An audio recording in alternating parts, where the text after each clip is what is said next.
Hello everyone, I'm Dr. Deepika Gupta, practicing homeopathic physician since 12 years at Gurugram. What is human metapneumovirus?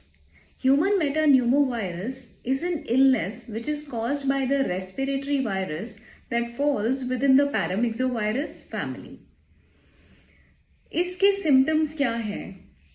If you have runny nose, you have flu-like symptoms, common cold symptoms, sore throat, wheezing, shortness of breath, then you should consult at the right point of time. Do not ignore the symptoms. What are the complications? If you don't take treatment at the right point of time, you will get the complications like pneumonia, asthma flares up, and COPD. Diagnosis is via X-ray and chest MRI. Do not get scared at all. Common cold के symptoms आ रहे हैं, sore throat के symptoms आ रहे हैं, they are easily treatable. No need to get scared of the complications. You take the treatment at the right point of time.